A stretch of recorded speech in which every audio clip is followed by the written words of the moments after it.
Social మీడియాలో ట్విట్టర్లో తమ ఖాతాల నుంచి పవన్ కళ్యాణ్ గారి గురించి తప్పుడు వార్తలు ప్రచురించిన మార్ఫింగ్ ఫోటోలు ఆయన ట్రోల్ చేస్తూ ఆయన కుటుంబ సభ్యులను ట్రోల్ చేస్తూ ఫొటోస్ పోస్ట్ చేసిన వైసీపీ పేటీఎం కుక్కలకు ఒకటే చెప్తున్నాం, ఈ సోషల్ మీడియా వారు మీకంటే బలంగా మేము చేయగలుగుతామని గుర్తుపెట్టుకోండి. మీ సైన్యానికంటే మా సైన్యంకి బలం ఎక్కువ. మేము అధికారంలో ఉన్నాం, మనల్ని ఆపేవాడు ఎవడూ లేడు. మేము ఇంత దిగజారి చేయాలనుకుంటే మాత్రం మీ నాయకుడిని రోడ్లో పెట్టేయగలుగుతాం. దానివల్ల రాష్ట్రానికి వచ్చే ఉపయోగం ఏమీ లేదు. 2 టౌన్ పోలీస్ స్టేషన్లో నిన్న మేము ఫిర్యాదు చేసాం వీళ్ళ మీద.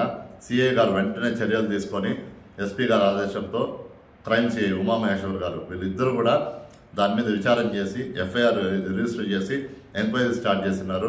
2 రోజుల్లో నిందితుల్ని పట్టుకొని శిక్ష వేస్తామని చెప్పి హామీ ఇచ్చున్నారు. కాబట్టి మేము ఎదురు చూస్తున్నాం. పోలీస్ డిపార్ట్మెంట్కి మీరు చూపిస్తున్న శ్రద్ధకి కృతజ్ఞతలు తెలియజేస్తూ వైసీపీ కార్యకర్తలకు ఒకటే చెప్తున్నాం, మళ్ళీ చెప్తున్నాం, మీ 2.0 మీ 5.0 మా దగ్గర పనిచేయవు. మా నాయకుడు జోలికి వస్తే గుర్తుపెట్టుకోండి, సమాధానం చాలా గట్టిగా ఉంటుంది. ఇంకొకసారి సోషల్ మీడియా వాడాలంటే భయపడే విధంగా ఖచ్చితంగా మీకు సమాధానం చెప్తామని తెలియజేసుకుంటూ సెలవు తీసుకుంటాను. జై హింద్.